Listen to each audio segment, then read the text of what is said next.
غازہ کے معصوم، لاچار اور بے بس ماں باپ، بے آسرا بیواؤں، سہاگنوں، نومولود بچوں، خاص طور پر وہ معصوم جن کے پیدائش کے سرٹیفکیٹ سے پہلے موت کا پروانہ جاری ہوا، اور زخموں میں چور نوجوانوں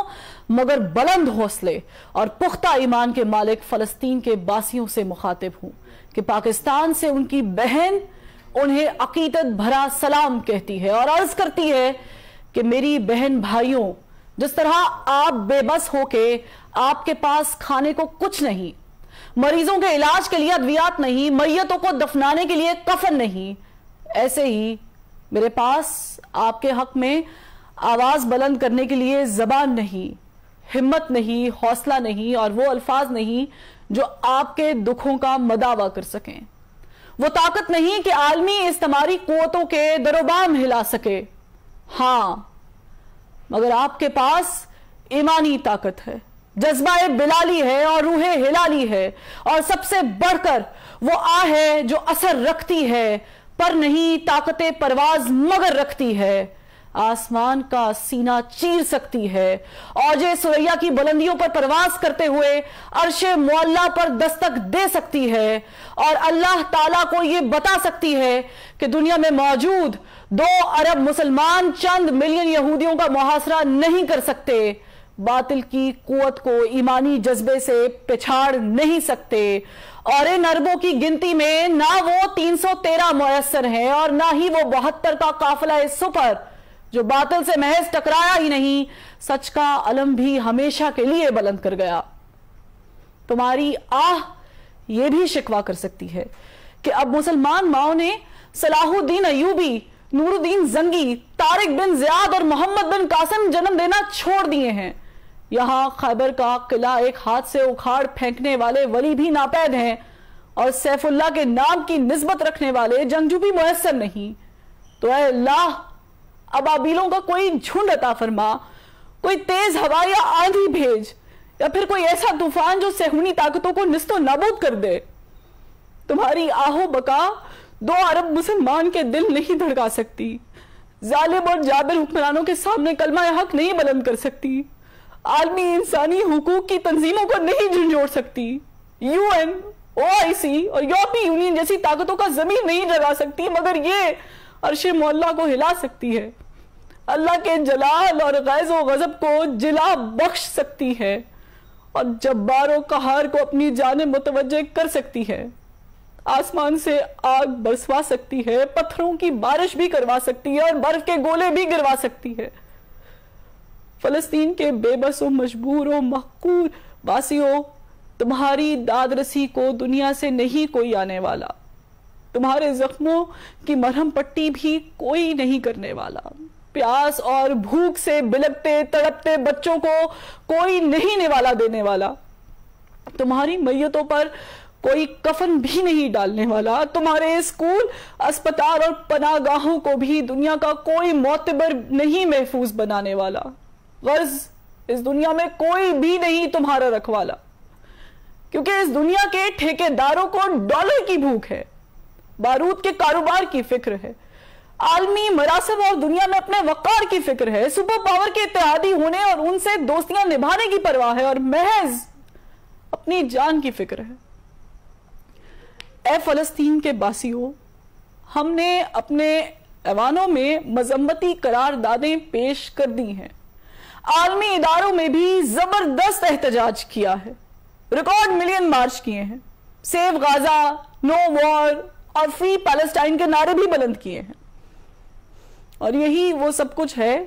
جس کے لیے ہمارے آقا ہمیں اجازت دیتے ہیں۔ وہ استعماری طاقتیں جن کی ہم کٹ پتلیاں ہیں، اس سے آگے کچھ کرنے کی ہمیں اجازت نہیں دیتی، کیونکہ ہماری آنکھیں ڈالر کو ترستی ہیں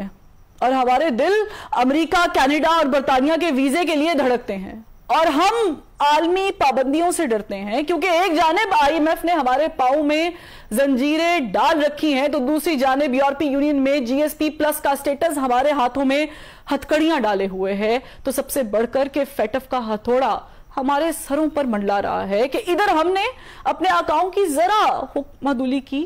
اور ادھر عالمی پابندیوں کے نام پر ہمارا بھرکس نکال دیا جائے گا۔ ہمیں ڈیفالٹ ڈکلیئر کر دیا جائے گا, ہمیں اچھوت قرار دے دیا جائے گا اور دنیا ہمارا بوائکٹ کر دے گی, کیونکہ ہمارے جسم پر قید ہے, جذبات پہ زنجیریں ہیں, فکر محبوس ہے, گفتار پہ تعزیریں ہیں, اپنی ہمت ہے کہ ہم پھر بھی جیے جاتے ہیں. زندگی کیا کسی مفلس کی قبا ہے جس میں ہر گھڑی درد کے پیوند لگے جاتے ہیں. اے فلسطین کے باسیوں, آج ہماری حالت افریقہ میں معصوم بچے کے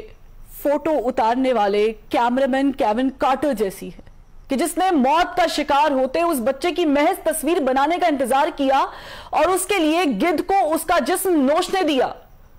مگر میرا سر شرم سے جھکا جاتا ہے کہ اس فوٹوگرافر نے غیرت کھا کر بعد ازاں خودکشی کر لی تھی, مگر ہم میں اتنی بھی ہمت نہیں. ہم دیکھ رہے ہیں کہ بڑی بڑی ٹانگوں اور چونچ والے گدھ ہمارے معصوموں کا جسم نوچ رہے ہیں اور ان کے مرنے کا انتظار بھی نہیں کر رہے, اور ہم ان گدھوں کو وہاں سے ہٹانے اور تمہیں بچانے کے لیے کچھ بھی نہیں کر رہے. یہ گدھ تمہارے اسپتالوں پر بارود برسا رہے ہیں, یہ اسکولوں پر میزائل داغ کر انہیں کھنڈرات بنا رہے ہیں, اور یہ پناہ گزین کیمپوں پر بمباری کر کے تمہاری نسل پر زمین تنگ کر رہے ہیں. یہ تمہیں فلسطین سے نکل جانے کے لیے زبردستی مجبور کر رہے ہیں, اور اگر تم اپنے وطن میں رہو گے تو یہ ایٹم بم یا فاسفورس برسا کر تمہارا نام و نشان مٹا دیں گے. ہم ان کے ارادے بھانپ رہے ہیں, ان کی باتیں سن رہے ہیں اور ان کی حرکتیں بھی نوٹ کر رہے ہیں. حیرت کی بات یہ ہے کہ ہمارے پاس ٹینک ہے, میزائل ہیں, راکٹ ہیں, بم ہیں اور بارود بھی ہے, مگر وہ جذبہ ایمانی نہیں ہے کہ باطل سے ٹکرا جائے. کبھی ہم میں بھی ایسے لیڈر تھے جنہوں نے دشت تو دشت دریا بھی نہ چھوڑے, بحر ظلمات میں بھی دوڑا دیے گھوڑے. آج نہ دریا ہے ہماری راہ میں حائل, نہ سمندر, نہ صحرا, نہ گھوڑے چاہیے, نہ زرہ چاہیے اور نہ ہی تلواریں. آج بس جذبہ ایمانی چاہیے, مگر اے غازہ کے باسیوں, جذبہ ہمارے پاس نہیں, وہ ایمانی قوت نہیں, وہ نعرہ تکبیر کی انرجی ہم میں نہیں, اور ایمان کی ایسی طاقت سے بھی شاید ہم محروم ہیں جو آپ کے روم روم میں بھری ہے, کیونکہ ہمارے ہاتھ بے زور ہیں, الہات سے دل خوگر ہیں, امتی باعث رسوائی پیغمبر ہیں. اے غزہ کے باسیوں, میرا دل رنجور ہے, میرا دماغ شل ہے اور میری زبان گنگ ہے. میں الفاظ تو ادا کر رہی ہوں, مگر میں جانتی ہوں کہ میں اپنے ایمان کے اس کمزور ترین درجے پر ہوں جب میں فقط دل میں برا مان سکتی ہوں, اس سے بڑھ کے کچھ نہیں کر سکتی. میں آپ سے ہزاروں میل دور بیٹھی فقط اشک بہا سکتی ہوں, اللہ کے حضور گڑگڑا سکتی ہوں, سجدوں میں آنسو بہا سکتی ہوں, رب کی بارگاہ میں التجا کر سکتی ہوں. اس سے بڑھ کر میرے پاؤں میں بیڑیاں ہیں, میرے خیالات پر پابندیاں ہیں اور میری سوچوں پر پہرے ہیں. اے غزہ کے باسیوں, میں آپ سے ہاتھ جوڑ کر درخواست گزار ہوں کہ مجھ سے اور میرے جیسے ہزاروں لاکھوں کروڑوں سے خفا نہ ہوئیے گا. بے شک ہم آپ کے گناہ گار ہیں, کیونکہ آپ کے مجرموں کو دیکھ کر اپنی آنکھیں موندے ہوئے ہیں, مگر ہماری مجبوری سمجھ کر معاف کر دیجئے گا. ہماری آپ کا مدد نہ کرنا آپ اپنی آزمائش سمجھ لیجئے گا,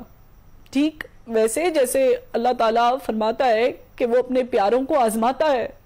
اس لیے ہمیں اپنی آہوں میں شمار نہ کیجئے گا اور اللہ سے ہماری شکایت بھی نہ کیجئے گا. آپ کے معصوم جو شہید ہو رہے ہیں ان سے اللہ کی ملاقات ہوگی, دنیا میں ان پر کیا بیتی اس پر بھی بات ہوگی.